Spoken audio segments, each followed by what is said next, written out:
मखाना चाट और हरी चटनी के साथ हम मखाना की चाट बनाएंगे। ये बहुत ही चटपटी सी चाट है। इसे आप व्रत के टाइम आराम से बनाकर खा सकते हैं। वेलकम टू फेमस रसोई। मखाना चाट बनाने के लिए यहाँ मैंने ये बाउल में ये मखाना ले लिया है और 1/4 कप जितनी ही यहाँ मैंने ये कच्ची मूंगफली ले ली है। इन दोनों को हम पहले रोस्ट कर लेते हैं।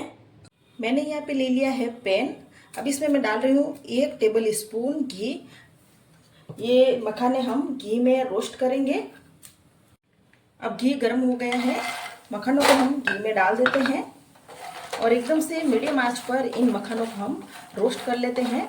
घी में रोस्ट करने से मखानों का बहुत ही अच्छा टेस्ट आएगा और घी में हम व्रत के टाइम मखाने घी काम में ले सकते हैं। इन मखानों को हम क्रिस्पी होने तक रोस्ट कर लेंगे। आप चाहे तो बिना घी के भी इन मखानों को रोस्ट करके ले सकते हैं। अब ये मखाने रोस्ट हो गए हैं, अब इन्हें हम निकाल देते हैं। अब हम इसी पैन में डाल देंगे मूंगफली और मूंगफली को भी हम हल्का सा रोस्ट कर लेंगे। यहाँ पे मूंगफली भी भुन गई है और मूंगफली में ऐसी दरारें आने लगी है और मूंगफली का छिलका भी निकलने लगा है। और अब मूंगफली को भी हम एक बाउल में निकाल देते हैं और गैस को बंद कर देते हैं। अब हम बनाएंगे हरी चटनी। उसके लिए 1/4 कप यहाँ मैंने मूंगफली के दाने ले लिए हैं। साथ ही हमने ले ली है 2 हरी मिर्च। अब इसमें मैं डाल रही हूँ 1/4 कप जितना ही दही। अब इसमें मैं डाल रही हूँ डंठल सहित ही हरा धनिया।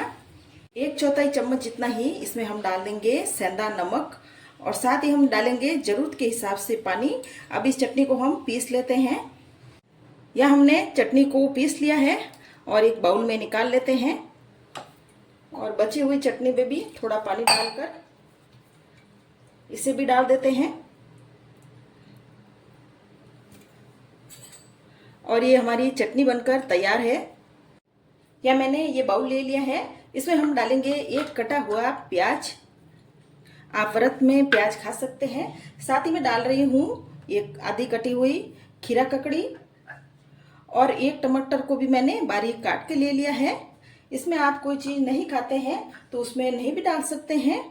और एक उबाल के आलू को मैंने कट करके ले लिया है। अब इसमें मैं डाल दूंगी रोस्ट की हुई मूंगफली।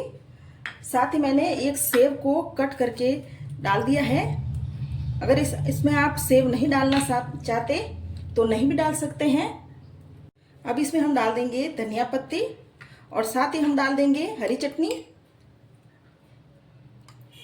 जितनी खा सकते हैं आप खाना चाहते हैं उतनी डाल दीजिए इसमें। अब इसमें स्वाद के अनुसार सेंधा नमक डाल दें। साथ ही इसमें हम डाल रहे हैं आधे नींबू का रस और इसमें हम डालेंगे आधा चम्मच लाल मिर्ची का पाउडर। अब इन सारी चीज़ों को हम पहले मिक्स कर लेते हैं। अब इसमें हम लास्ट में डालेंगे मखाना और मखाने को भी इस चाट में मिक्स कर लेते हैं। मखाने को हमें सबसे लास्ट में ही डालना है जिससे कि मखाने सॉफ्ट ना हो।